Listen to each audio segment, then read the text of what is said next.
자, 여러분 축복합니다. 나중에 강구할 것인데 지금 미리 좀 강구를 좀 하겠습니다.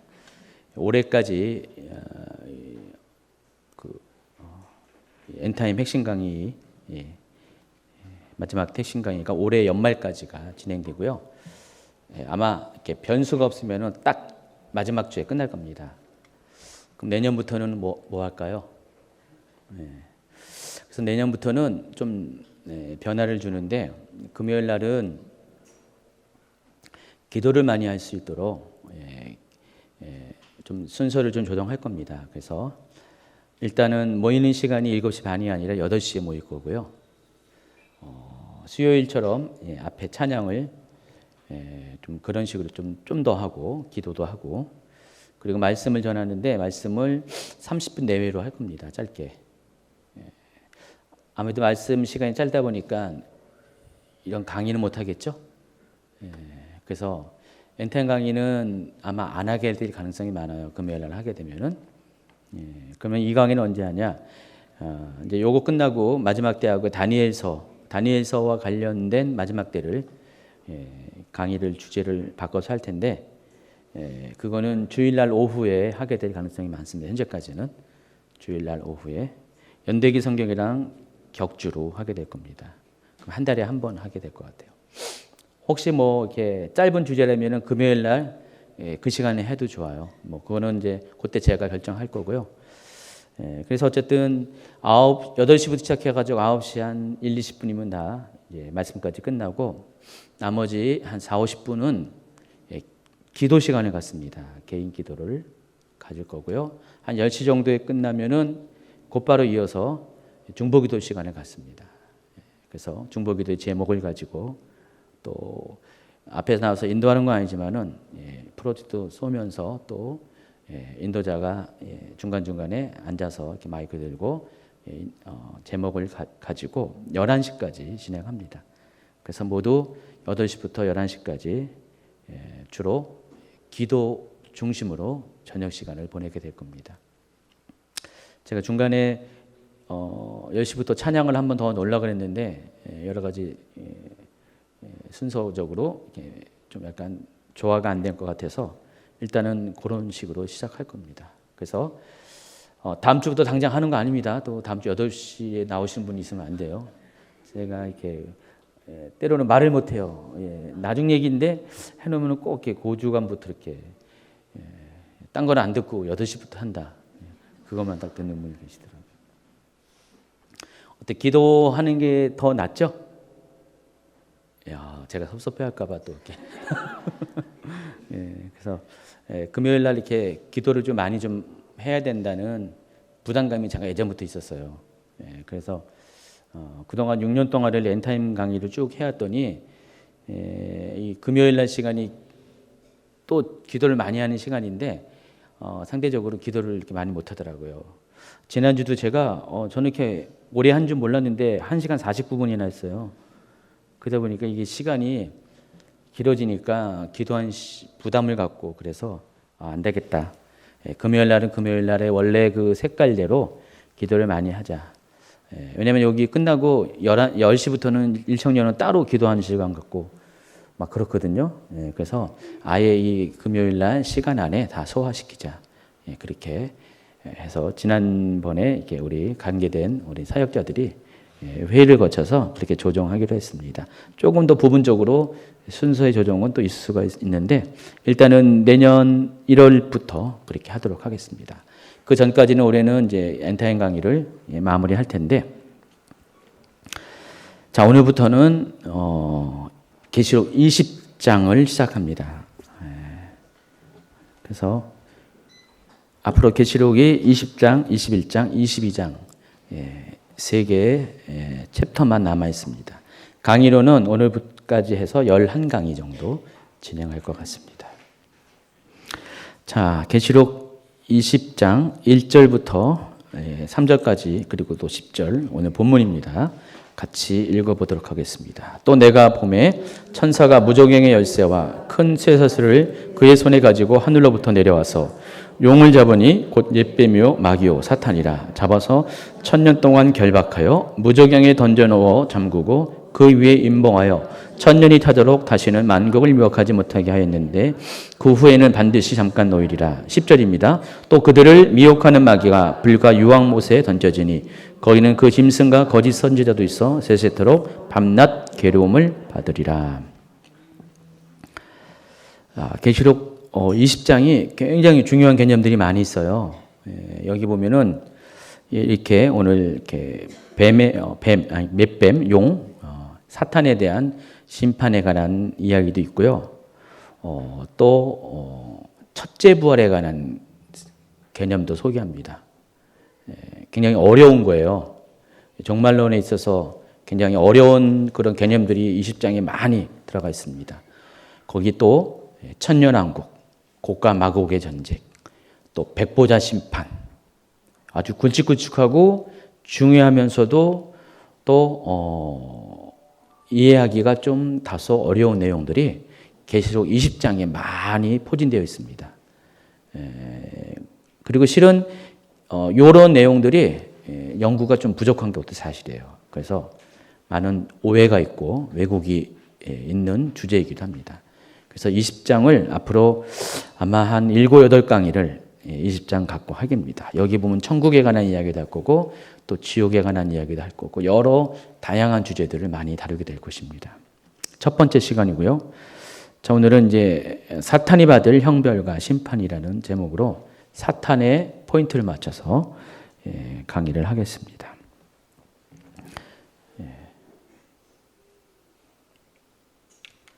자, 제가 PPT를 준비해 놨어요. 몇 주 전에 요 스크린을 달아놔가지고 그래도 보니까 이 PPT가 있는 게 나을 것 같아서 아까 부랴부랴 급하게 좀 만들었습니다. 급하게 만드느라고 약간 부족한 점이 있을지 모르지만은 여러분 이해하시기 바랍니다. 아마겟돈 전쟁이 있었죠. 그 결과가 이렇게 세 가지의 심판이 따릅니다. 첫 번째 심판이 적그리스도에 대한 심판인데 계시록 19장 19절을 한번 읽어볼까요? 그 짐승과 땅의 임금들과 그들의 군대들이 모여 그 말탄 자와 그의 군대와 더불어 전쟁을 일으키다가 짐승이 잡히고 그 앞에서 표적을 행하던 거짓 선지도 함께 잡혔으니 이는 짐승의 표를 받고 그의 의상에게 경배한 자들을 표적으로 미혹하던 자라. 이들이 산채로 유황불 붙는 못에 던져지고 그 나머지는 말탄 자의 입으로부터 나오는 검의 죽음에 모든 새가 그들의 살로 배불리더라 그랬습니다. 자, 여기 보면은 19절은 아마겟돈 전쟁의 상황들을 설명을 하고요. 누구와 누가 싸운다 그랬어요? 그 짐승과 땅의 임금들과 그들의 군대들. 그리고 여기에 맞대응하는 또 다른 진영은 그 말탄 자와 그의 군대. 그 말탄 자는 누구죠? 예수 그리스도, 재림하신 예수 그리스도. 백마 타고 재림하신. 그리고 그의 군대는 예수님을 따르는 백마 탄 흰옷 입은 사람들. 두 진영이 이렇게 전쟁을 벌입니다. 자, 오른쪽에 예수님이죠. 피 뿌린 옷을 입으시고요. 왕관을 쓰시고 뒤에 백마를 타는 많은 사람들이 따라서 하늘로부터 내려옵니다. 그리고 이 땅에는 적그리스도의 군대들이 포진해서 싸웁니다. 그 내용을 19장 마지막 부분에 19절, 20절, 21절에 소개를 합니다. 그 결과 20절에는 짐승이 잡혔습니다. 짐승. 이 짐승이 누구죠? 적그리스도입니다. 근데 적그리스도가 잡혔는데 적그리스도만 잡힌 게 아니라 거짓 선지자도 함께 잡혀요. 근데 이들은 곧바로 심판을 당해요. 어디로 가요? 여기 불못으로 들어갑니다. 불못. 하나는 띄어쓰기, 하나는 안 띄어쓰기. 다른 곳 아닙니다. 같은 곳입니다. 그래서 적그리스도와 거짓 선지자는 동역자잖아요, 둘이. 적그리스도를 선전하는 자가 거짓 선지자인데, 그래서 함께 활동을 하고 함께 사이좋게 영원한 지옥으로 갑니다. 그래서 적그리스도와 거짓 선지자에 대한 심판은 단회적이고 1차적인 심판으로 끝납니다. 더 이상 또 다른 심판을 받는다는 설명이 없습니다. 곧바로 불못 심판으로 갑니다. 그리고 세상의 군대들, 그 적그리스도라는 왕들과 세상의 군대들, 이들은 누구라 그랬어요? 세계 단일 정부와 또 거기에 속한 그들을 따르는 세상의 왕들이죠. 그들은 죽음을 당합니다. 21절에 보니까 그 나머지가 바로 이들이에요. 말탄 자의 입으로부터 나오는 말탄 자가 누구죠? 예수 그리스도 재림하신 검에 의해 죽음에 죽습니다. 그래서 모든 새가 그들의 살로 배불리더라. 그래서 전쟁터의 상황을 묘사합니다. 그래서 이들은 어쨌든 간에 죽습니다. 죽으면 어떻게 돼요? 악인들이 가는 곳? 지옥이에요. 그래서 불못 심판은 아직 아니에요. 요거랑은 구분되는 것입니다. 좀 이따 설명하겠습니다. 그래서 이 세상의 군대들은 1차적인 심판을 당합니다. 아직 이들에게는 2차적인 심판이 남아 있습니다. 이 부분은 다음 주에 설명을 할 거고요. 오늘은 이제 그 사탄의 받는 심판에 대해서만 설명합니다. 그래서 이 아마겟돈 전쟁의 결과 요 세 종류의 존재들, 적그리스도, 거짓 선지자, 세상 군대들, 세상 정부들은 모두 다 심판을 받습니다. 이제 남은 게 있어요. 바로 용이 받을 심판입니다. 용은 누구죠? 20절에 보니까 용을 잡으니 뭐라고 했어요? 곧 옅뱀이요 마귀요 사탄이다 그랬습니다. 여러분이 용에 대해서 확실하게 계시록은 다른 의심가지 않고 용이 곧 옛날 창세기 때 사람들을 미혹했던 그 뱀이고, 그리고 마귀라고 불리고 또 사탄이라고 말하는 바로 그 존재, 그 용이 이제 심판을 받게 되는데, 용은 두 번에 걸쳐서 심판을 받습니다. 그래서 1차 심판이 있어요. 1000년 동안 무정에게 감금을 당합니다. 2차 심판이 있습니다. 불못에 던져집니다. 이 불못은 어디라고 했어요? 아까 적그리스도와 거짓 선지자가 직행했던 바로 그것입니다. 그래서 용은 두 번에 걸쳐서 심판을 받습니다. 자, 그래서 첫 번째 받는 심판이 무적행 심판입니다. 자, 한번 읽어볼까요? 또 내가 보매 천사가 무적행의 열쇠와 큰 쇠사슬을 그의 손에 가지고 하늘로부터 내려와서 용을 잡음이 옅뱀이요 마귀요 사탄이라 잡아서 1000년 동안 결복하여 무적행에 던져넣어 잠그고 그 위에 임봉하니. 여기까지만. 이렇게 무적행에 갇히는 심판을 당합니다. 그리고 20장 10절 또 그들을 미혹하는 마귀가 불과 유황못에 던져지니 거기는 그 짐승과 거짓 선지자도 있어 세세토록 밤낮 괴로움을 받으리라. 그래서 짐승과 거짓 선지자는 먼저 가 있고 거기서 용과 제외를 하게 됩니다. 자, 그런데 이 두 개의 이 심판 사이에 뭐가 존재하죠? 천년왕국이 존재합니다. 자, 두 개의 심판입니다. 1차 심판, 그러니까 사탄을 중심으로 1차 심판은 무적행에 1000년 동안 갇히죠. 또 2차 심판은 불과 유황못에 떨어지는데 여기는 세세토록, 에버라스팅입니다. 영원토록. 근데 그 두 개의 심판 전에 두 개의 전쟁이 있습니다. 첫 번째 무적행에 갇히는 심판 전에 아마겟돈 전쟁이 있고, 이 결과 무적행에 갇히는 거고요. 또 곡과 마곡의 전쟁의 결과 불과 유황못에 떨어지게 됩니다. 그렇죠? 근데 그 중간에 뭐가 있어요? 천년왕국이 있습니다.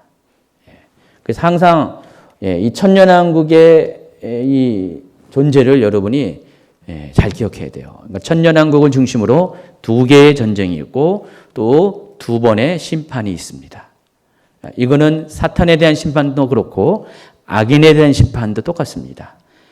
그냥 적그리스도와 거짓 선지자만 이 아마겟돈 전쟁의 결과 바로 불과 유황못으로 직행을 하는 것이에요. 그 차이가 있다는 것입니다.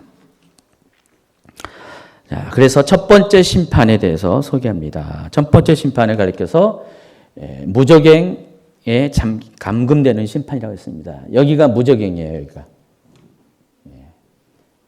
이게 뭐예요? 바로 그 용이에요. 잘 보신 머리가 7개 왕관을 쓰고 있다는 것을 알 수가 있습니다. 잘 보이시나요? 안 보이나요? 여러분 그 강의하는데 보면은 강의도 작네.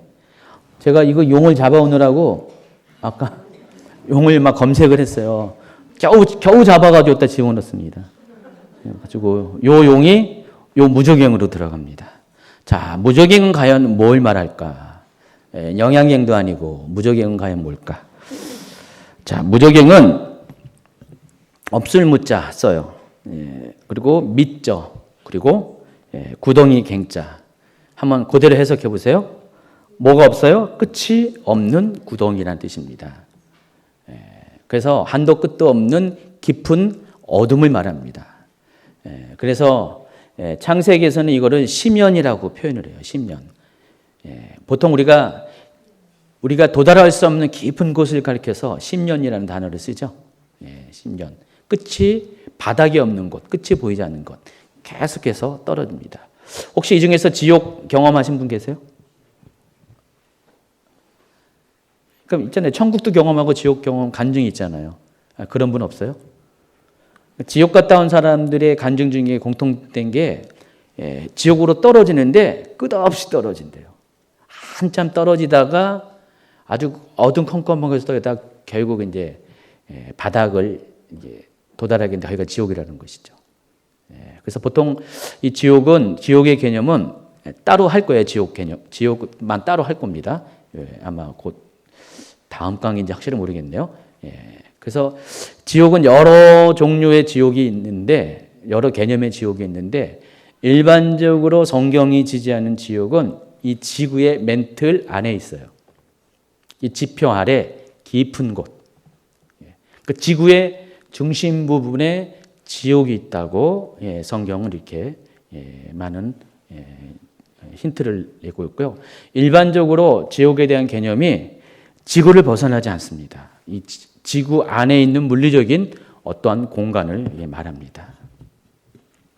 근데 이 무적행은 그 지옥의 끝에 해당하는 곳이에요. 그러니까 지옥 중에서 가장 깊은 곳. 그게 무적행입니다. 그래서 이 무적행에 하나님은 그 사탄을 가둬놓는데 영원토록 가둬놓는 게 아니라 임시적으로 한시적인 시간 안에 가둬놓습니다. 1000년이라는 시간입니다. 그래서 이 1000년 동안 사탄은 처음으로 이 세상이 창조된 이래 처음으로 활동이 멈추는 시간이에요. 1000년의 기간이. 그래서 이 1000년 동안에 이 세상은 처음으로 사탄이 없는 세상을 보게 됩니다. 그래서 성경이 말하는 무적행은 과연 또 구체적으로 어떻게 말하고 있는가? 성경을 가지고 여러분에게 소개하겠습니다.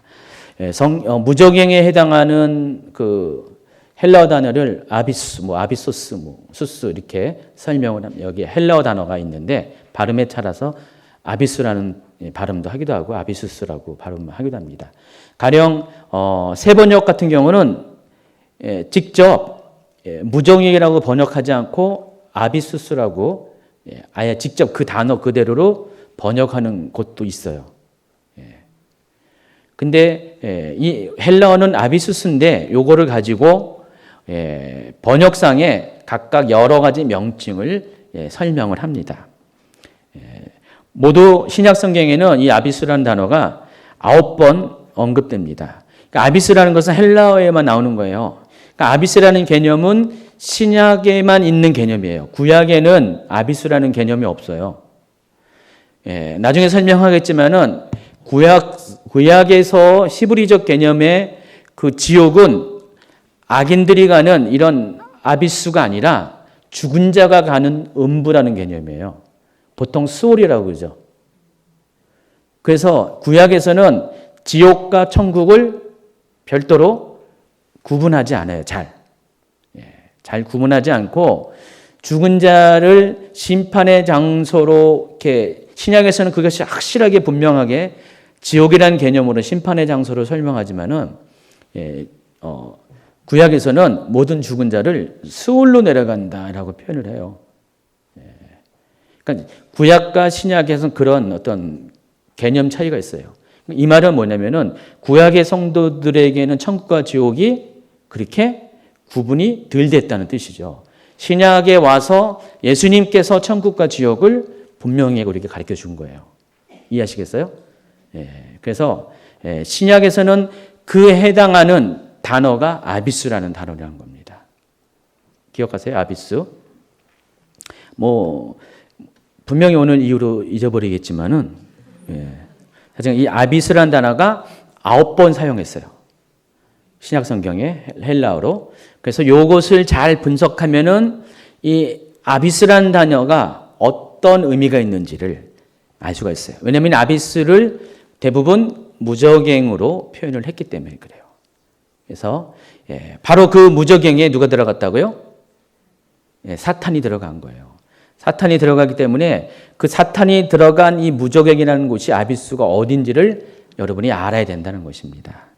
첫 번째는 지옥입니다. 그리고 이 아비스라는 단어가 신약 성경에서 모두 9번이라고 했는데 그 중에서 7번은 계시록에서 사용했어요. 2곳에만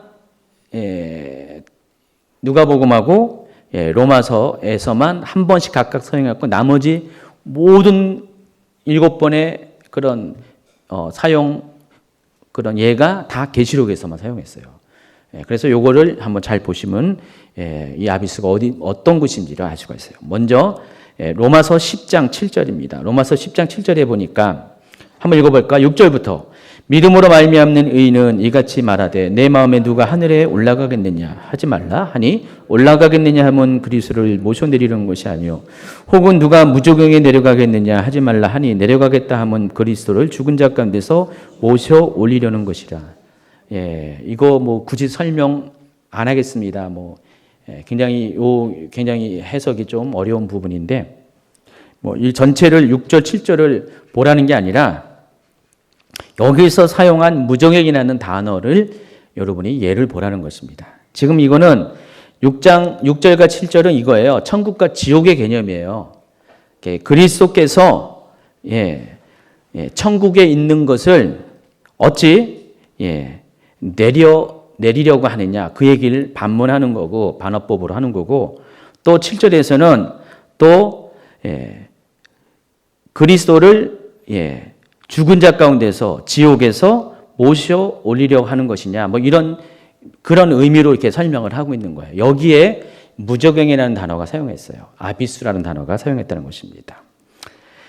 개역개정에서는 이것을 무저갱이라고 표현했어요.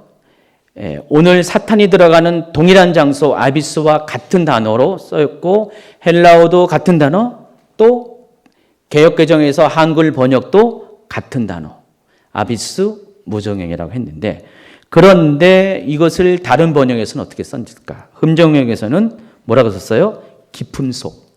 아까 말한 그 무저갱의 원뜻 끝이 없는 바닥이 없는 구덩이 시면이란 뜻으로 흠정역에서는 번역을 했고요. 새 번역에서는 뭐라고 했어요? 지옥이라고 번역을 했습니다. 아예 똑바로. 또 우리말 성경에서도 지옥이라는 번역을 했습니다. 보시면 알겠지만은 의미적으로도 이 무저갱은 지옥의 의미가 있어요. 누가복음에서도 8장 30절 31절을 읽겠습니다. 예수께서 내 이름이 무엇이냐 물으신즉 이르되 군대라 하니 이는 많은 귀신이 들렸습니다. 무저갱으로 들어가라 하지 마시기를 간구하더니 예수님께서 거라사인 땅에 가서 거기서 귀신 들린 자를 고치시는 장면입니다. 이때 그 군대 귀신 들린 사람을 안에 있는 귀신을 쫓는데 내 이름이 오냐 그랬더니 군대라 그랬어요. 군대란 것은 수가 많다라는 것입니다. 수가 얼마나 많은지 2,000마리의 근처에 있는 돼지떼에 들어가서 돼지떼를 한 번에 몰살시켰다고 그랬습니다. 제가 제자훈련 때 요 부분이 생각나가지고 계산을 해봤어요. 돼지 한 마리가 보통 얼마예요? 4, 50만 원 되나요? 한국에서? 한 50만 원 잡아보세요. 50만 원짜리 돼지가 2,000마리가 있어요. 얼마일까요? 예? 10억 원. 예, 10억 원. 10억 원이 한 번에 바다로 몰살됐다는 거예요. 예. 그러니까 가만히 있겠어요? 그 돼지 치는 사람들이? 난리가 났겠죠. 그래서 예수님 보고, 말이 필요 없고 이 지방에서 나가라고. 10억 원이 날아갔잖아요. 곁다리 얘기고요. 제가 얘기하고 싶은 거는 이 거라사인에게 사는 이 광인이 미친 사람이 귀신 들린 사람이 귀신이 쫓겨나는데 그 귀신이 무려 2,000마리 돼지떼에 들어갔다. 그 말은 뭐죠? 군대가 그 귀신이 적어도 2,000마리가 있었다는 거죠. 그렇게 많은 귀신이 거기. 여러분 그 누구죠? 예수님께서 고치신 그 막달라 마리아 7 귀신이 들렸다고 했잖아요. 귀신이 숫자가 많다는 것은 그만큼 귀신의 어떤 영향력이 많은 거예요. 그만큼 세죠. 그 귀신을 쫓아냈을 때 그 귀신들이 예수님께 애걸복걸합니다. 예수님, 제발 우리를 무적행에 거기만 들어가지 말게끔 해달라고. 딴 거 다 아주 좋으니까. 귀신은 없어질 존재가 아니잖아요. 귀신이 죽는 거 아니잖아요. 그러니까 제발 다른 곳으로 위치 이동하는 것인데 여기서 그 사람에게서 나오면 어디론가 가야 되는데 제발 부탁하는데 다 좋으니까 무적행만큼은 들어가지 않게 해달라고. 근데 거기서 무적행의 단어가 어디라고요? 아비스라는 단어를 썼어요. 이 무적행을 가리켜서 세번역은 역시 지옥이라고 설명을 합니다. 그래서 세번역에서는 지옥을 아예 주석을 달아놨어요. 세번역 성경을 보면은 지옥 해놓고 아비소스, 밑이 없는 깊은 구덩이, 한마디로 무적행 이렇게 주석까지 달아놨습니다. 친절하게 우리말 생겨도 똑같이 지옥이라고 했어요. 그래서 바로 이 성경이 말하는 첫 번째 무적행은 뭐라고요? 지옥을 말한다. 그래서 다 무적행 깊은 속 지옥이라는 것들이 번역의 차이는 조금 있어도 결과적으로 말하는 것은 지옥이라는 것을 여러분이 알 수가 있습니다. 두 번째 성경이 말하는 이 아비소스 무적행은 악한 존재들이 거주하는 곳이다라고 보시면 됩니다. 계시록 9장을 볼까요? 1절, 2절, 3절 시작. 다섯째 천사가 나팔을 불매 내가 보니 하늘에서 땅에 떨어진 별 하나가 있는데 그가 무적행의 열쇠를 받았더라. 그가 무적행을 여니 그 구멍에서 큰 화덕의 연기 같은 연기가 올라오는 후에 해와 공기가 그 구멍의 연기로 말미암아 어두워지며 또 황충이 연기 가운데로부터 땅 위에 나오매 그들이 땅에 있는 전갈의 권세와 같은 권세를 받았더라 그랬습니다. 지금 이거는 나팔 재앙 가운데 5번째 나팔이 불려질 때 나타나는 현상입니다. 어떤 일이 벌어집니까? 무적행 가운데서 누가 올라오죠? 황충이 올라옵니다. 제가 황충을 검색했더니 무슨 여기 중국에 나온 무슨 장군 이름이 나오고 막 그러더라고요. 황충이라는 장군이 있더라고요. 근데 다른 번역에서는 황충이라고 번역하지 않고 다 뭐로 번역해요? 메뚜기로 번역합니다. 그러니까 메뚜기 같이 생긴 그런 벌레죠. 벌레와 같이 메뚜기처럼 생긴 벌레와 같은 어떤 그런 존재가 나옵니다. 제가 여기는 안 했는데 바로 여러분이 강의 안에 보면은 그림 있죠. 겨우 찾았어요. 바로 잘 이게 묘사된 거예요. 황충에 대해서 7절부터 세 번역에서는 이렇게 묘사합니다. 한번 읽어볼까요? 그 메뚜기들의 모양은 전투채비를 한 말들과 같고 머리에는 근 면류관 같은 것을 쓰고 그 얼굴은 사람의 얼굴과 같았습니다. 보세요. 맞죠? 또 그리고 그것들은 여자의 머리털 같은 머리털이 있고 이빨은 사자의 이빨과 같고 새로 된 가슴마개와 같은 가슴마개를 두르고 그 날개 소리는 마치 전쟁터로 내닫는 많은 말이 끄는 병거 소리와 같습니다. 또 그것들은 전갈과 같은 꼬리와 침이 달려 있는데 그 꼬리에는 5달 동안 사람을 해할 수 있는 권세가 있었습니다. 자, 요 7절부터 10절까지 묘사한 것을 한 그림으로 그려놓은 거예요. 이렇게. 자, 요게 이제 황충 메뚜기라는 것입니다. 계시록 9장에 나오는 5번째 나팔재앙 가운데 등장하는 사람을 괴롭히기로 작정된 그런 존재들입니다. 황충에 물리면 안 됩니다, 여러분. 나중에 황충에 물리면 안 돼요. 이 나팔재앙이 언제 있어요? 7년 환란 중에 있습니다. 7년 환란 가운데 아마도 전 3년 반 기간 가운데 왜냐하면 나팔 재앙의 마지막 나팔 7번째 나팔과 동시에 성도의 예수 그리스도의 공중 강림과 성도의 휴거가 있기 때문에 요거는 전 3년 반 뒷부분에 아마 있게 될 것입니다. 이때는 성도들이 아직 남아 있어요. 그래서 황충이 물릴 가능성이 있어요. 그런데 이 황충들이 이렇게 등장하는데 다른 사람들은 전부 다 황충이 물리는데 예외된 사람이 있었죠. 머리에 하나님의 입맞은 사람들은 황충이 피해갑니다. 그래서 하나님의 인을 맞아야 된다는 겁니다. 여러분이 하나님께서 여러분이 그렇게 해서 넌 내 거야 라고 도장 찍음을 받은 자가 되어야 된다는 것입니다. 여러분. 그래서 도장 안 찍히면 어떻게 돼요? 황충이 와서 덥석 물어요. 그럼 5달 동안 전갈에 물린 것 같은 고통이 있어요. 그거 더 심한. 죽고 싶어도 못 죽어요. 안 죽어요. 그래서 이 5달 동안의 이 고통은 지옥을 체험하는 겁니다. 이걸 통해서 지옥 가면 안 되지. 그래서 이 재앙은 뭐 부정적인 면도 있지만 어떻게 보면 이걸 통해서 돌이킬 수 있는 계기도 되는 거예요. 그래서 이때 믿는 자들 중에서도 황충을 맞을 사람이 있어요. 제대로 신앙생활 안 하는 사람이 있잖아요. 예수 그리스도를 영접하긴 영접했는데 합당한 거룩한 삶을 살지 못한 사람은 황충 맞을 수가 있어요. 그래서 그런 사람들이 이걸 통해서 아직 돌이킬 기회는 있잖아요.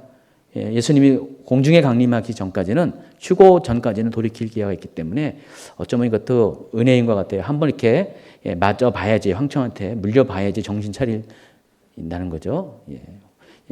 제가 당부한 거는 황충에 물린다면 정신 차리지 마시고 물리기 전에 고통받기 전에 하나님의 입맞은 여러분 되기를 예수님 축원합니다. 오늘 하고 싶은 건 그 얘기가 아니라 어쨌든 이 황충이 어디서부터 온다고요? 무적행으로부터 와요. 아비소스부터. 그러니까 하나님이 거기에 이 황충을 대기시켜 놨다는 거예요. 그러니까 마지막 심판을 위해서 거기에 스탠바이 해놨다는 것입니다. 또 뭐가 있어요? 627페이지 보니까 11장 7절 또 17장 8절에 보니까 이 아비소스에서 무적행에서 누가 올라와요? 짐승이 올라옵니다. 짐승이 누구라고 했죠? 적그리스도. 그러니까 적그리스도가 여기로부터 올라옵니다. 계시록 13장에는 짐승이 또 어디서 올라온다고 그랬어요? 바다로부터. 왜냐하면 계시록 12장에 보면은 용이 이제 피난처에서 성도들이 숨죠. 피난처에 숨는데 용이 성도들을 결전을 하기 위해서 성도들과 마지막 싸움을 하기 위해서 어디에 서 있다고 했어요? 바닷가에 서 있어요. 그래서 13장이 그대로 이어지면서 연속되면서 짐승이 바다로부터 등장합니다. 그 이야기는 바로 짐승이 누구로부터 파송되었다는 것을 바로 용으로부터 사탄으로부터 파송되었다는 것을 알게 하기 위해서 그렇게 묘사를 합니다.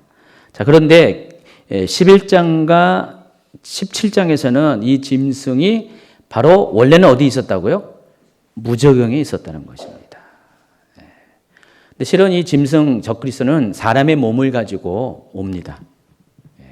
예수님이 성육신 하신 것처럼 짐승 또한 마귀의 그런 아바타인데, 사탄의 아바타인데, 그래서 신성을 갖고 있어요. 이 적그리스도는. 그러니까 인성과 신성 모두를 갖고 있어요. 예수님이 인성과 신성 갖고 있는 것처럼 적그리스도는 인성과 신성을 갖고 있는데, 글쎄요, 사람의 몸에서 태어난다. 이 얘기는 뭐 계시록에서, 성경에서 어느 곳에서도 말하지 않으니까 그건 잘 모르겠어요.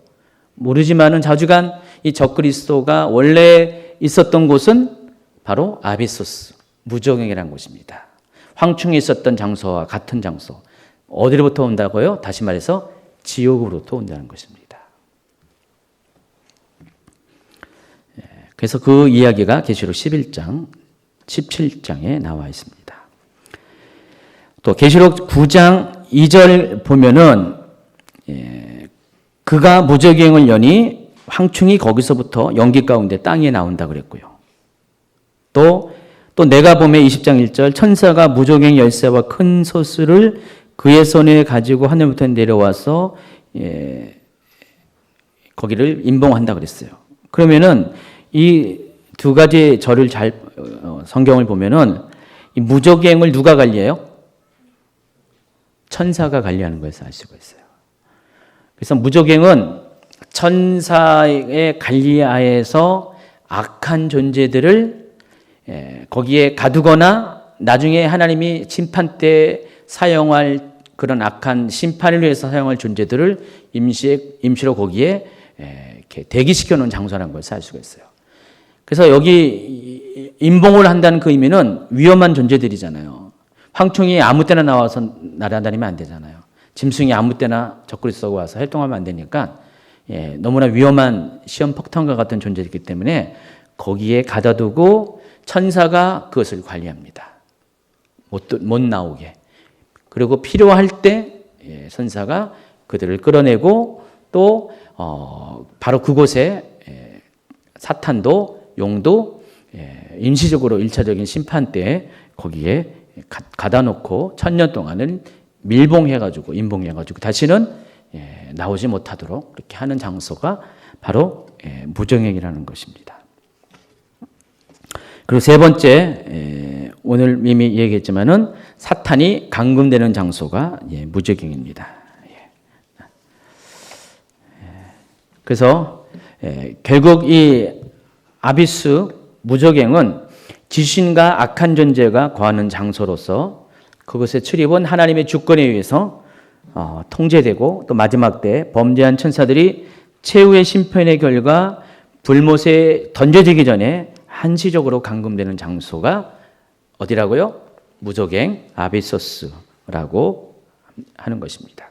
유다서 1장 6절을 한번 볼까요? 같이 있습니다. 628페이지 넘어갔어요. 또 자기 지위를 지키지 아니하고 자기 처소를 떠난 천사들을 큰 날의 심판까지 영원한 결박으로 흑암에 가두었다 그랬어요. 여기 이제 이 말이 무슨 뜻인지 이해하시죠? 쭉 앞에 설명을 통해서 자기 지위를 지키지 아니하고 자기 처소를 떠난 천사들이 누구예요? 바로 루시퍼, 사탄, 그리고 그를 따르는 천상의 3분의 1의 천사들. 하나님이 지으신 천사 중에 3분의 1이 반란을 일으켰어요. 루시퍼의 편에 들어서서. 그래서 그들이 악한 영이 되고 그런 거예요. 악한 존재가 되는데, 자, 이들이 큰 날의 심판까지 임시적으로 결박된 장소가 있다는 거예요. 거기가 어디라고요? 여기는 흑암이라고 표현했는데 그걸 가리켜서 무저경이라고 합니다. 그래서 이걸 통해 알 수 있는 것처럼 계시록 20장에 나와 있는 20장 20장 2절과 3절에서 말한 것처럼 사탄을 하나님께서 마지막 때가 되면은 마지막 심판을 위해서 1000년 동안을 무저경의 흑암 속에 깊은 곳에 가둔다는 것을 유다도 똑같이 같은 이야기로 논조로 이야기하겠다는 것을 알 수가 있습니다. 베드로후서 2장 4절에도요. 하나님이 범죄한 천사들을 용서하지 아니하시고 지옥에 던져 어두운 구덩이에 두어 심판 때까지 지키게 하셨다 그랬어요. 이 말도 이해되죠? 지옥에 던져 어두운 구덩이에 뒀다 그랬어요. 그러면 지옥 어두운 구덩이 이 무저갱이 어디라고요? 곧 지옥을 말하는 것인데 심판 때까지 거기 둔다는 거예요. 그래서 아직 사탄의 심판이 아직 임하지 않은 거예요. 이거는 1차적인 한시적인 심판이라는 것입니다. 완전한 궁극적인 심판이 아니에요.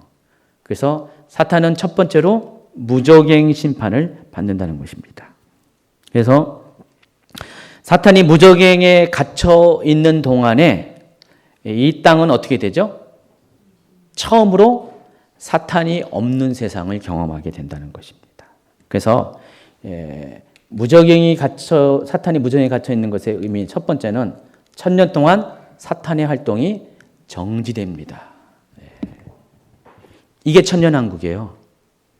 제가 계속해서 강조하는 것처럼 무천년주의를 말하는 분들의 가장 큰 오류 중에 하나가 바로 이 부분을 간과하고 있다는 거죠.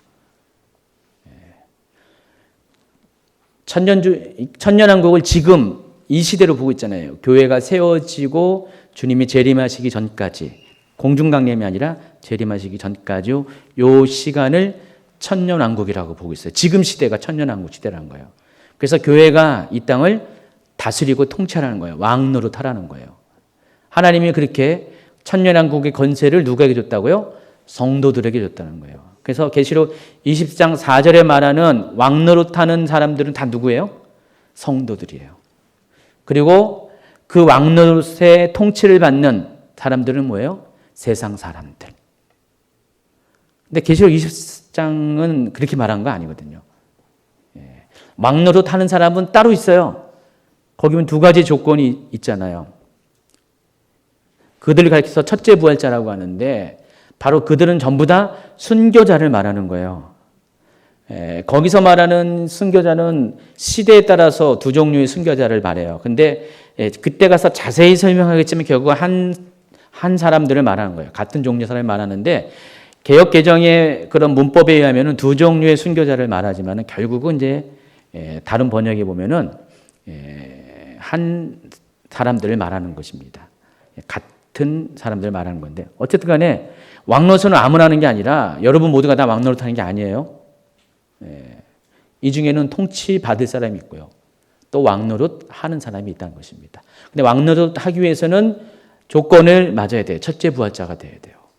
예수 그리스도의 복음을 전하는 것 때문에 순교한 사람들. 또 여기 7년 환란의 관점에 보면은 짐승의 표를 거부해서 짐승의 우상에게 경배하지 않아서 목배임을 받은 사람들. 그런 조건을 갖춘 자, 또 그것을 또 더 확대하면은 14만 4천 명과 같은 사람들이 왕노릇을 하는 권세를 받죠. 그래서 나머지 사람들은 그들에 의해서 통치를 받아요. 그래서 그 천년왕국은 두 종류의 사람들이 있습니다. 왕노릇하는 사람들, 그리고 그 왕노릇하는 사람들의 통치를 받는 사람들인데 그들이 누굴까요? 휴거 백성들이요. 천국에 올라간 휴거 백성들이 이 땅에, 새로운 땅에 천년왕국이 펼쳐질 때 거기에서 살게 됩니다. 그래서 그들은 일반 백성이 되고 순교자들은 그 순교의 대가를 치렀기 때문에 예수님과 함께 왕노릇하는 그런 곳이 천년왕국이에요. 그래서 믿지 않은 자는 통치를 받고 믿는 자는 다 왕노릇하는 그거 절대 아닙니다. 성경이 그렇게 말하는 게 아니에요.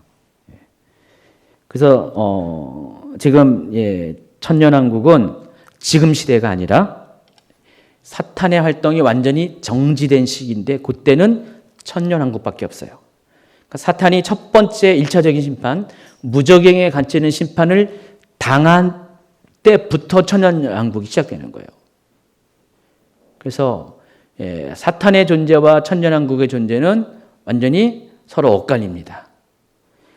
공존할 수가 없어요. 그러니까 천년왕국 시대는 사탄이 없습니다. 인류 최초로 사탄 없이 살아가는 첫 번째 시기, 천년왕국입니다. 그래서 그 기간 동안에 사탄은 활동은 정지가 됩니다. 어디에 있기 때문에? 무저갱에 있기 때문에. 무저갱에서 천사들이 완전히 큰 쇠사슬을 갖고 자물통을 갖고 잠궈놓고 임봉해가지고 절대로 나올 수 없기 때문에, 그래서 사탄이 활동을 할 수 없는 이 시기가 바로 사탄이 천년왕국입니다. 그리고 두 번째 사탄이 무저갱에 갇혀 있다는 것의 의미는 바로 천년왕국이 도래하는데, 천년왕국은 이렇게 1000년 동안에 있는 한시적인 기간이에요. 딱 1000년입니다. 그리고 이곳은 천국이 아닙니다. 천년왕국은 천국이 아니에요. 그렇다고 해서 21장부터 나오는 새 하늘과 새 땅도 아니에요. 저도 잘 몰라요, 정확하게. 그 중간에 있는, 그 중간의 시기에 있는 이 땅일련지 어느 곳인지도 잘 모르겠어요. 그거에 대한 어떤 이렇게 정확하게 그건 얘기 안 하고 그냥 천년왕국이 있다라고만 얘기하기 때문에, 그리고 천년왕국의 개념을 또 이사야 65장을 통해서 통해서 유추할 수 있는 것은 천년왕국은 곧 에덴 동산이 회복된 곳이다. 또 그토록 유대인들이 기다리던 메시아 왕국을 말하는 것이다. 이 정도까지가 알 수가 있어요. 천년왕국에 대해서 자세히 또 설명할 겁니다. 오늘은 여기까지만 대충 개략적인 것만 얘기하는데, 바로 사탄이 무저갱에 갇히는 것은 곧 천년왕국을 이 땅에 도래하게 하는 의미가 있다는 것입니다. 그리고 세 번째가 사탄의 권세로부터 영향을 받지 않는 세상이 도래했다는 것입니다. 자주간 이 무저갱에 사탄이 갇힘으로 천년왕국이 돌아오면서 사탄이 없는 그런 세상을 처음으로 인류가 경험하게 된다는 것입니다. 그래서 이 천년왕국 기간 동안은 뭐가 없어요? 저주가 없습니다. 질병이 없습니다. 고통이 없습니다. 실패가 없습니다. 또 사탄이 가져다 주는 모든 모략과 음모가 없습니다. 천국은 아니지만은 천국과 같은 삶을 사는 곳입니다. 근데 이 메시아 왕국에 대한 그 묘사들을 보면은 천년왕국은 에버라스팅 킹덤, 영원한 왕국, 21장부터 나오는 영원한 왕국이 아니기 때문에 여기에는 수명이 있어요. 죽지는 않지만은 죽을 수 있는 가능성은 여전히 남아 있고요. 거기서는 후손의 출생도 있어요. 메시아 왕국의 개념에서 보면은 그걸 천년왕국의 성격을 이렇게 유추할 수가 있어요. 나중에 설명할 거예요. 천년왕국만 따로 주제를 가지고. 그런 곳이에요. 그래서 우리가 아직 경험하지 못한 세상인데, 그러니까 천국과 이 세상의 두 가지를 장점들을 다 갖춘 곳이 천년왕국이에요. 근데 실은 그게 마치 에덴 동산과 같은 곳이다. 에덴 동산이 그랬을 것이다. 에덴 동산은 영원한 생명이 있는 곳은 아니잖아요. 에덴 동산에 있는 생명나무를 먹어야지만 생명이 있는 거잖아요. 인간의 수명이 어디까지인지는 몰랐어요, 그때는. 그렇지만은, 아직 죽음을 보지 않았지만은 죽음의 존재가 완전히 없는 것은 또 아니잖아요. 아직 잘 모르는 에덴 동산은, 우리가 이제 끝을 본 건 아니기 때문에, 그런 비슷한 곳이 천년왕국이라는 것입니다. 중요한 것은 에덴 동산에는 사탄이 있었어요. 옛뱀이 아담과 하와를 유혹했는데 여기는 옛뱀이 없어요. 그래서 아주 완벽한 곳이에요. 마치 신혼을 즐기기에 아주 좋은 곳.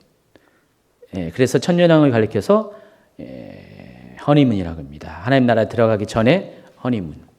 신혼여행과 같은, 어린 양 혼인잔치와 같은. 유대인들은 혼인잔치를 7일 동안 한다고 그랬죠. 7일 동안. 7일 동안은 아무것도 안 하고 신랑과 신부가 친구들과 함께 매일매일 파티하고 즐기는 시간입니다. 모든 것에 열애를 하죠. 그래서 혼인 잔치 기간이 지나야지 정말로 이제 진짜 부부가 되는 거잖아요. 그래서 천년왕국이 영원한 하나님 나라에 들어가기 전에 임시적으로 1000년 동안 신혼을 즐기는 것처럼 하나님 나라의 신부가 되기 위한 마지막 관문이라는 것입니다. 곧바로 영원한 나라가 들어가면 좋은데 안타깝게도 천년왕국이 지나자마자 곡과 마곡의 전쟁이 있어요. 사탄이 풀려나와서 또 성도들을 유혹하는 시간이 있다는 것입니다. 어쨌든 사탄이 이 1000년 동안 무적행에 갇혀 있으면서 우리는 이러한 세상을 경험하게 된다는 것입니다. 자, 두 번째 사탄에 대한 심판이 있습니다. 두 번째 심판은 불과 유황못에 던져지는 심판입니다. 자, 사탄이 이렇게 여기 불과 유황못으로 떨어집니다. 그래서 한번 읽어볼까요? 계시록 2장 10절. 또 그들을 미혹하는 마귀가 불과 유황못에 던져지니 거기는 그 짐승과 거짓 선지자도 있어 세세토록 반납 괴로움을 받으리라. 사망과 음부도 불못에 던져지니 이것이 둘째 사망 곧 불못이라 그랬습니다. 천년왕국 무적행 심판과 이 불못 심판의 차이가 뭐죠? 시간이 한시적이냐 영원하냐. 첫 번째 그 차이예요. 그래서 천년왕국은 1000년이라는 한시적인 시간이고 또 불못 심판은 시간이 없습니다. 한번 떨어지면은 그걸로 끝나는 영원한 심판입니다. 그리고 그 무적행은 어때요? 어두운 곳이죠. 여기는 뭐예요? 정반대입니다. 불이 붙는 곳입니다. 영원히 꺼지지 않는 불.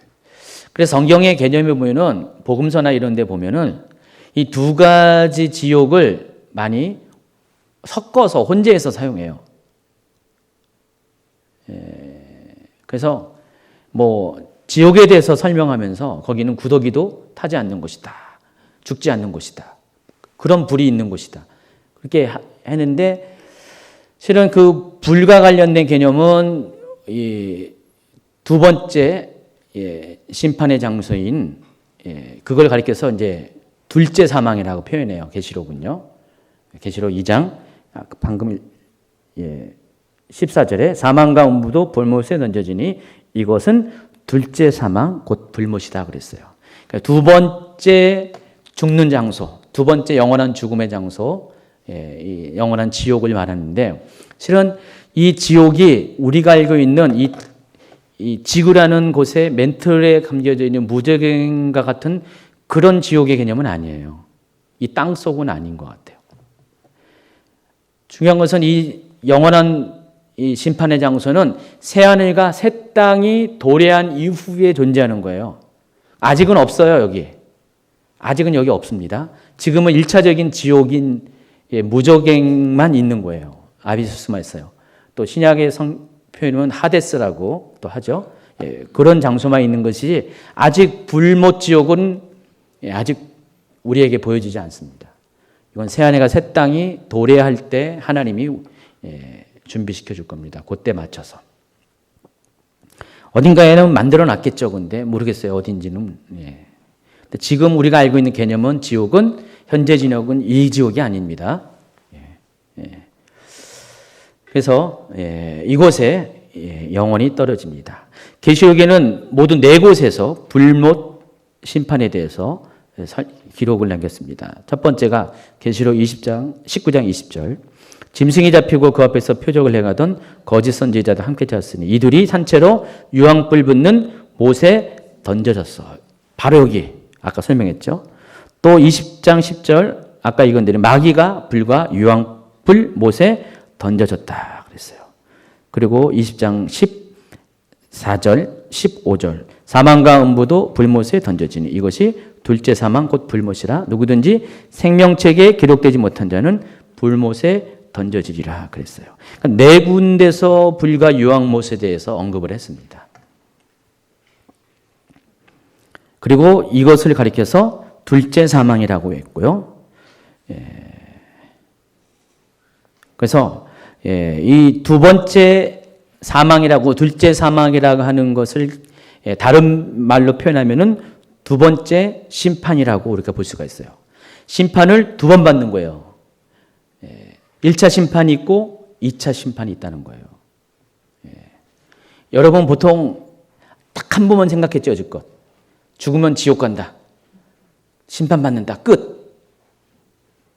그쵸? 근데 아닙니다. 뭐라 그러더래요? 그 조선시대 때 보면은 아주 그냥 그 대역죄인은 죽어서도 다시 무덤에 있는 시신을 꺼내가지고 또 한 번 죽이죠. 그걸 뭐라 그러죠? 예? 부관참시? 맞나요? 맞을 거예요. 실은 그것과 비슷한 개념인 것 같아요. 왜냐면은 하나님이 일단 죽은 자를 심판하시죠. 지옥에 집어넣죠. 지금도 이제 지옥에 집잖아요. 창세 이후로 죽은 자들이, 악한 자들이 다 지옥에 있을 거 아니에요.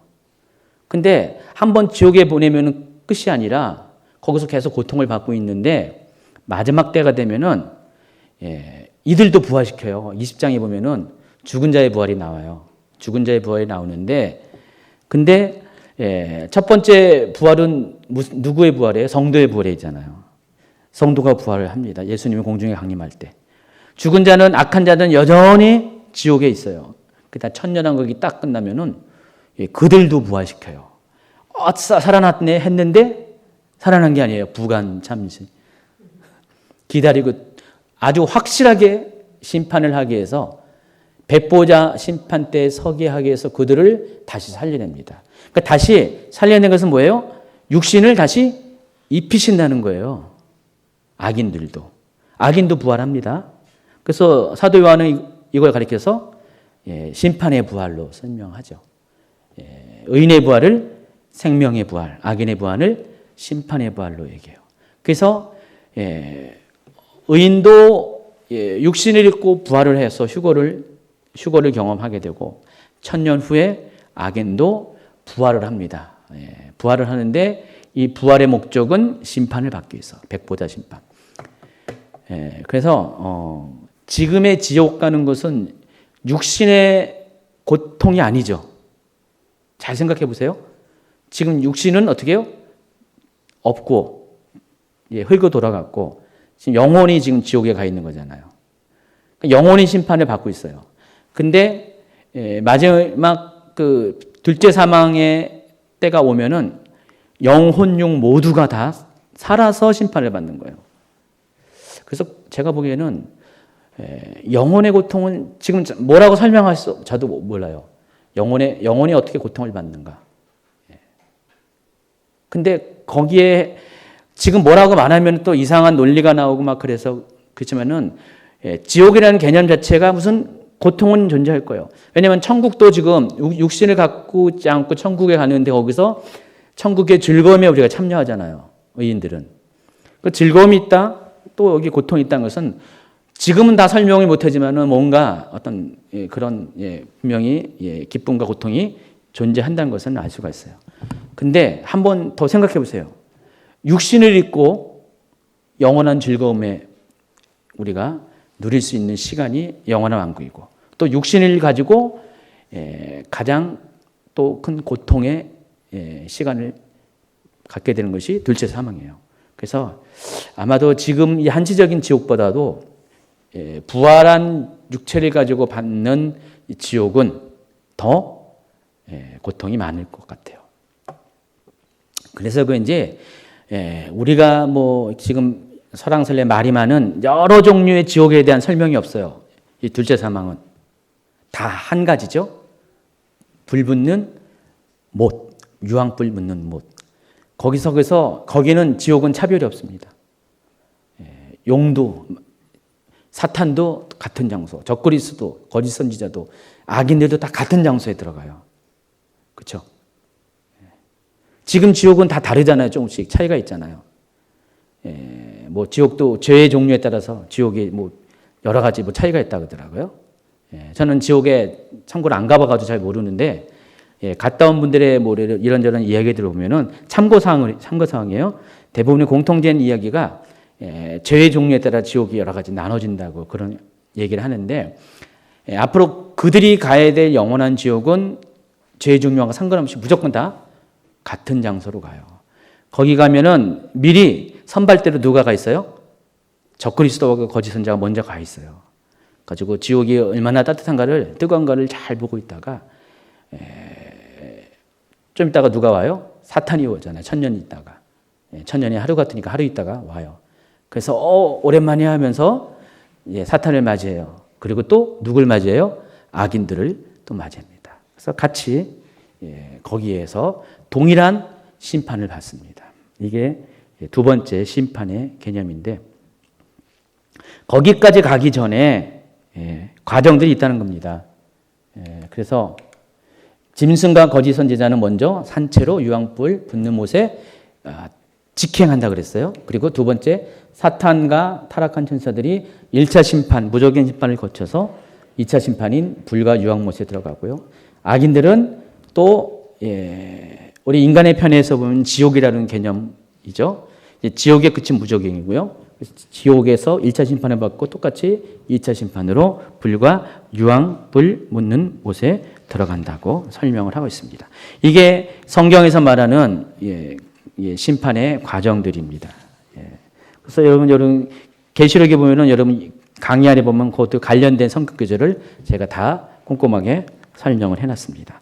이것을 다시 한번 여러분 확실하게 정리하면은 요 그림이죠. 각각 가정은 다르죠. 가정은 다르지만은 결국 어디서 만난다고요? 불과 유황못에 여기서 같이 다 만나요. 같은 장소에서 만나게 되어 있습니다. 그래서 마지막 심판은 굉장히 단순해져요. 지금은 약간 복잡한 것 같지만은 마지막 것은 단순합니다. 그래서 이 불과 유황못은 최종적인 심판이 귀결되는 곳입니다. 궁극적인 심판의 장소예요. 그래서 저는 이걸 가리켜서 심판의 터미널이에요. 종합터미널이에요.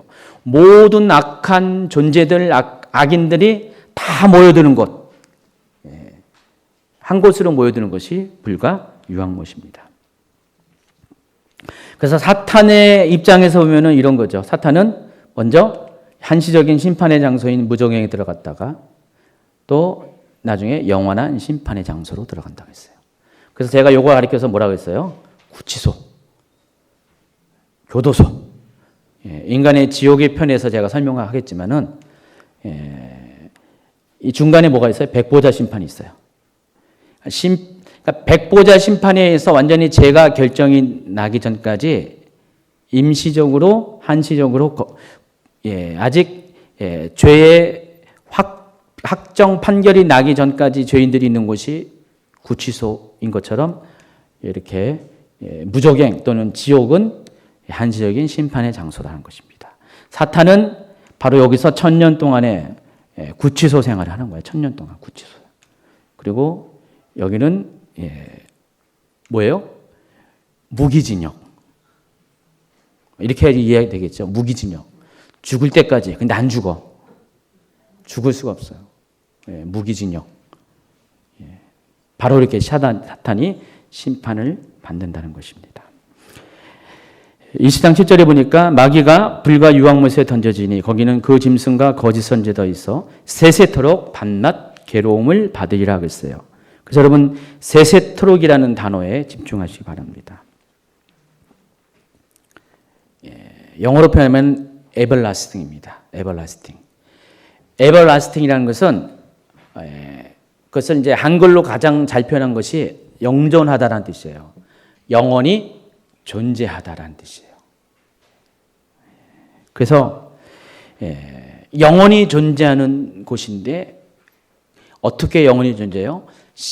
고통 가운데 영원히 존재하는 것. 이게 영원한 불못 심판입니다.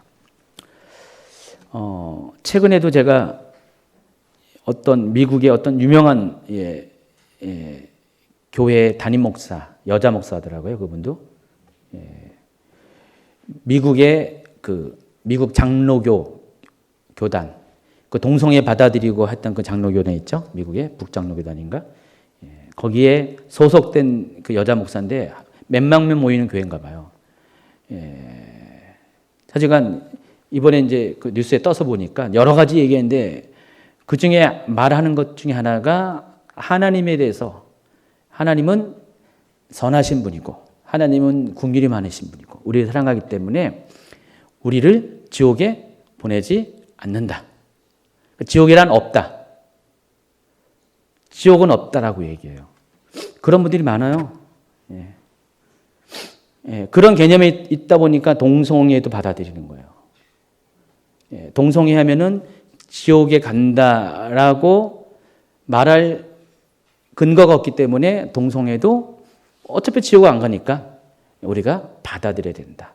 그리고 하나님은 사랑의 하나님이니까 동성애자도 다 사랑하고 동성애도 사랑한다. 어떤 죄를 져도 다 사랑한다. 그런 논리를 가지고 그런 설명을 하더라고요. 사람들이 좋아할 것 같아요? 좋아하지 않을 것 같아요? 엄청 좋아하죠. 지옥이 없다니까. 근데 점점 지옥이 없다고 가르치는 목회자들이 많아지고 있어요.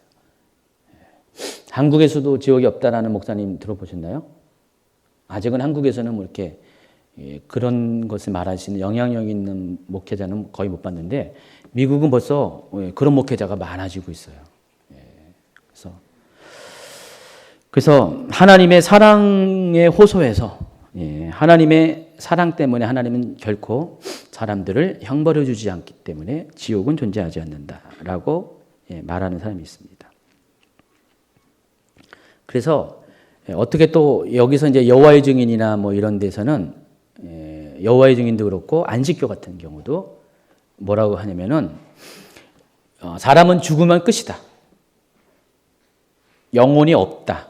영혼은 사람이 육체의 죽음과 동시에 영혼도 죽는다라고 가르칩니다. 그럼 안식교 가면은 제7일 안식교 말하는 거예요. 거기는 소위 말하는 영혼 멸절설을 주장합니다.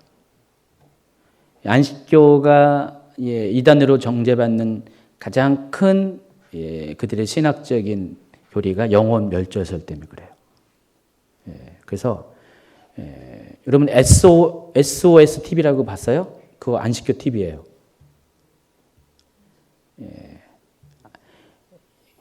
여러분 또 그거 즐겨보는 분 계실지 모르겠는데 모르고 SOS TV라고 있어요. 그거 안식교 TV입니다. 그거 잘못 보고 있다가 그럴싸하다가 이제 뭐 이런데 탁탁 전혀 우리를 성경과 다른 이런 얘기를 해요. 나름대로 성경적인 근거를 갖고 얘기하죠. 복음서를 가지고 통해서 막 얘기하고. 그래서 영혼은 이제 사람이 죽으면 끝난다. 그래서 뭐라고 얘기하면은 예수님이 그랬대요. 죽는 자를 가리켜서 잔다. 단지 자는 것이지 죽은 거 아니다. 뭐 그렇게 표현하면서 죽음을 자는 것으로 표현하는 거예요. 그래서 이게 잠은 어떻게 해요? 우리의 의식 세계가 일단 멈추잖아요. 그것처럼 우리가 죽음 후에 우리의 영혼이 의식이 있어가지고 영원한 세상에서 뭐 어떤 자는 천국에서 어떤 자는 지옥에서 사는 그런 식으로 얘기 않고 그냥 죽으면은 그냥 자는 거예요. 의식이 없는 세계로 들어가는 거예요. 그러니까 영혼이 없어지는 거예요. 그래서 천국도 없고 지옥도 없다라고 가리키는 것이죠. 당연히 이런 교리에 의하면은 영원한 형벌이라는 개념 자체가 존재하지 않죠. 그러나 성경은 뭐라고 했어요? 세세토록 밤낮 괴로움을 받을 것이다. 분명히 얘기하고 있습니다. 세세토록, everlasting. 그래서 불과 유황못은 무기징역과 같이 죽음이 없기 때문에 영원토록 끝까지 고통을 받는 그런 삶을 살게 된다는 것입니다. 그래서 두 번째 심판의 결과 모든 것들이 다 불못에 다 던져져요.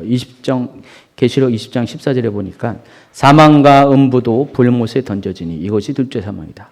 곧 불못이다. 그래서 더 이상 죽음도 없어 이제는. 이때부터는 죽음도 없어요. 운부는 죽은 자가 가는 곳이에요. 구약에서는 스올이고요. 신약에서는 하데스라고 표현합니다.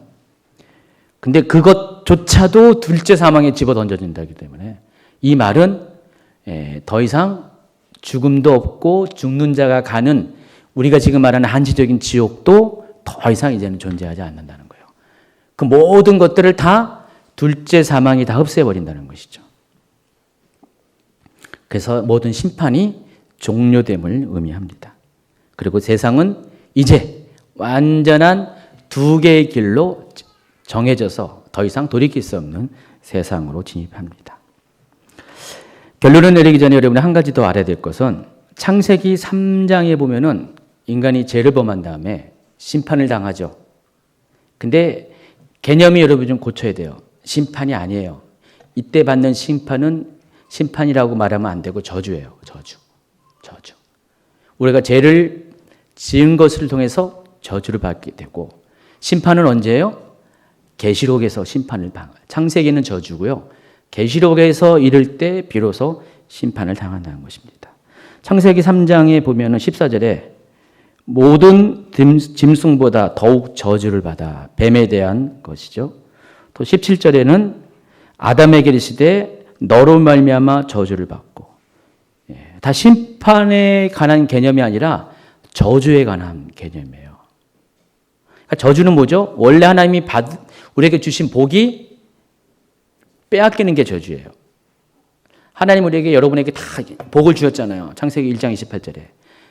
하나님의 자녀이기 때문에. 근데 그 모든 복들을 누릴 수 없는 게 저주예요. 지금 다 그런 결과로 되는 거예요.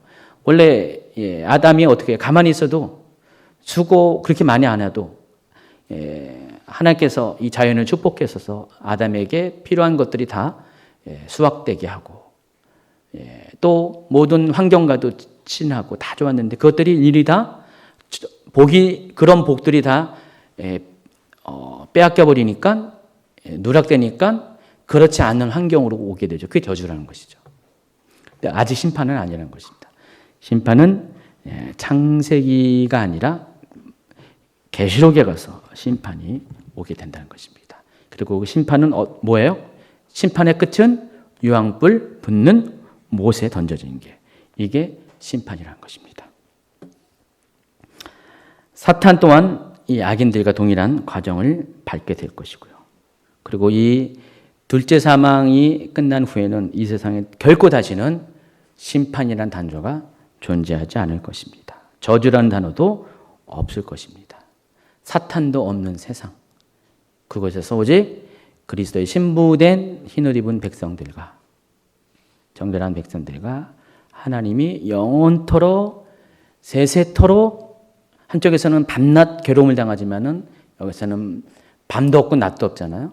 아주 하나님과 함께 영원한 나라에서 행복하게 살게 된다는 이야기. 이게 계시록의 이야기예요. 그럼 계시록은 결국 뭐예요?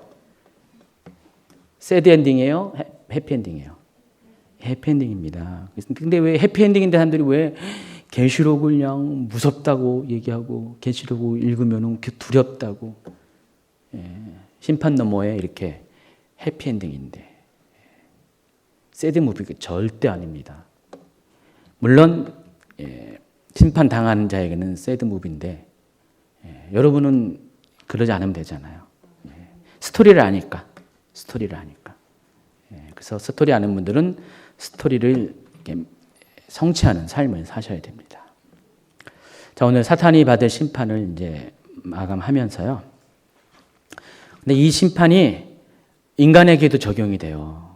다음 주에 아마 모르겠어요. 다음 주에 확실하게 모르겠지만 또 이제 이 무적용 얘기도 할 거고 또 영원한 지옥 얘기도 할 거고 다 할 거지만은 지옥의 개념도 더 많이 설명했지만은 인간도 동일한 과정을 받습니다. 그래서 여러분이 이런 과정을 통해서 우리가 어떻게 이 심판을 피할 수 있는 것에 대한 지혜를 가져야 되고요. 그리고 결단코 심판만은 받지 말아야 되는 결단도 하셔야 됩니다. 그래서 계시록을 주신 이유가 바로 우리로 하여금 마지막 때 일을 깨닫게 알므로 인해서 그것을 준비하기 위해서 주신 것이에요. 이런 일이 있을 것이다. 그래서 계시록을 모르는 사람은 준비 못해요. 근데 아는 사람은 준비하잖아요. 당장 계시록 20장 내용을 잘 모르는 사람은 1차적인 지옥과 영원한 지옥도 구분 못하고 지금 하늘에 있는 삼층천 천국과 새하늘과 새 땅 가운데 임하는 영원한 하나님 나라도 구분 못한다고요. 여러분 적어도 그런 것들을 구분할 줄 아는 사람이 되기를 예수님 축원합니다.